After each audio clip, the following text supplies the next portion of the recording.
और हमारी अर्थव्यवस्था की रीढ़। किसानों के चल रहे विरोध प्रदर्शन में नाटकीय वृद्धि के बाद हरियाणा पंजाब शंभू सीमा पर पुलिस द्वारा आंसू गैस के गोले दागे जाने और आगे बढ़ रहे प्रदर्शनकारियों को रोकने का प्रयास किए जाने से तनाव बढ़ गया। विभिन्न यूनियनों के बैनर तले मार्च कर रहे हजारों किसानों ने सरकार द्वारा शुरू की गई कृषि नीतियों के खिलाफ अपने दिल्ली चलो अभियान को जारी रखते हुए अधिकारियों द्वारा लगाए गए बैरिकेड्स को हटा दिया।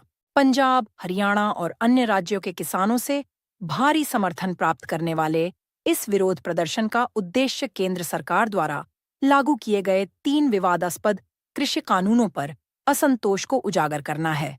किसानों का तर्क है कि ये कानून न्यूनतम समर्थन मूल्य एमएसपी प्रणाली को खतरे में डालते हैं और छोटे और सीमांत किसानों की भलाई के बजाय कॉरपोरेट हितों को तरजीह देते हैं। शंभू सीमा पर स्थिति तब और तनावपूर्ण हो गई जब पुलिस ने प्रदर्शनकारियों को दिल्ली जाने के लिए हरियाणा में प्रवेश करने से रोकने के अपने प्रयास तेज कर दिए।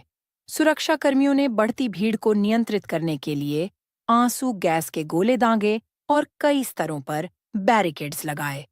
हालांकि ट्रैक्टरों और समन्वित प्रयासों से लैस निडर प्रदर्शनकारियों ने सरकार के खिलाफ नारे लगाते हुए और विवादास्पद कानूनों को निरस्त करने का आह्वान करते हुए बैरिकेड्स को हटाने में कामयाबी हासिल की।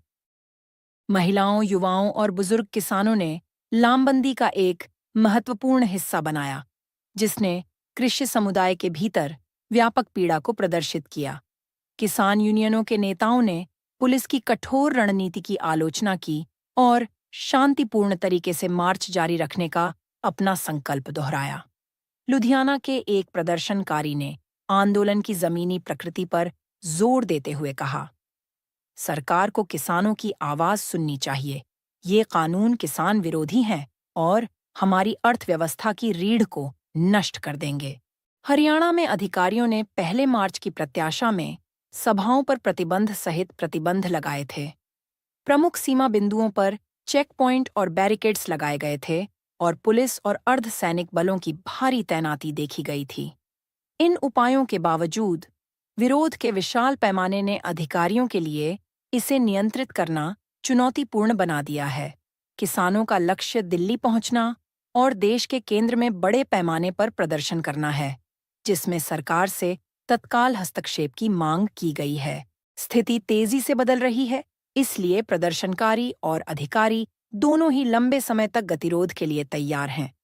यह चल रहा आंदोलन भारत की कृषि आबादी के बीच बढ़ते असंतोष को रेखांकित करता है, जो उन नीतियों पर पुनर्विचार की मांग कर रहा है जिनके बारे में उनका मानना है कि वे उनकी आजीविका को खतरे में डालती हैं।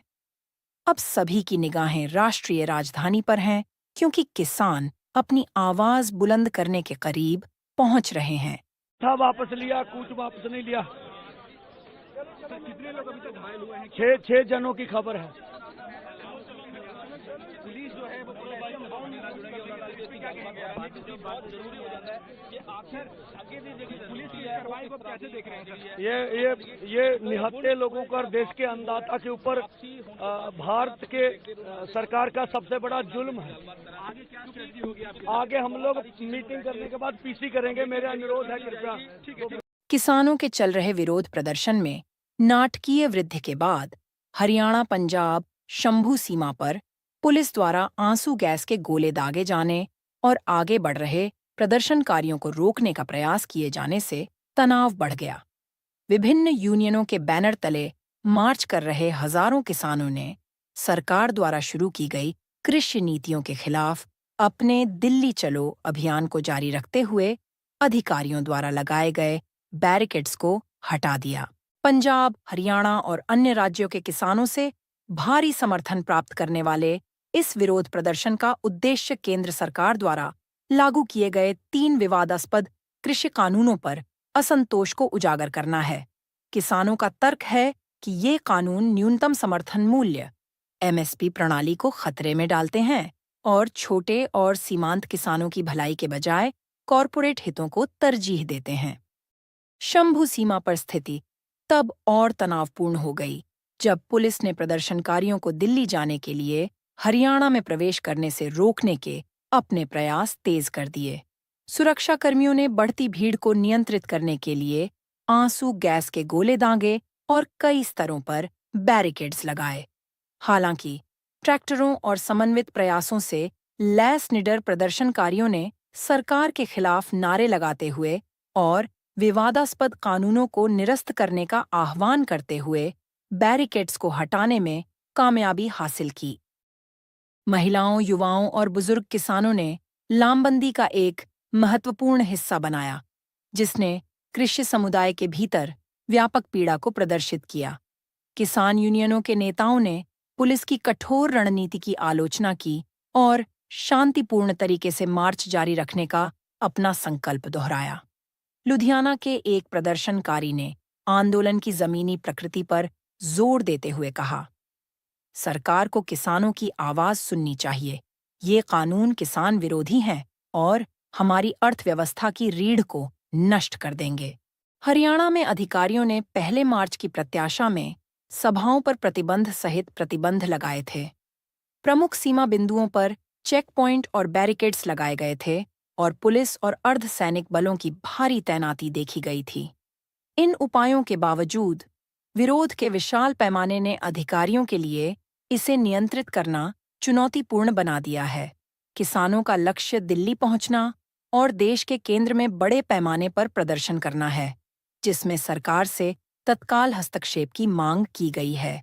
स्थिति तेजी से बदल रही है, इसलिए प्रदर्शनकारी और अधिकारी दोनों ही लंबे समय तक गतिरोध के लिए तैयार हैं।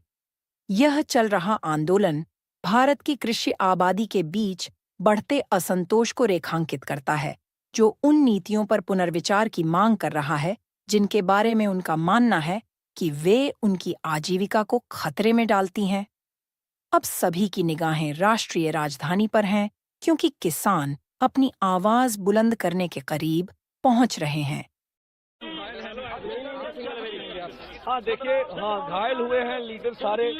अब उनके नाम हम लोग करते हैं। क्या कौन क्या स्ट्रेटजी होगी? अभी मीटिंग करने के बाद आपको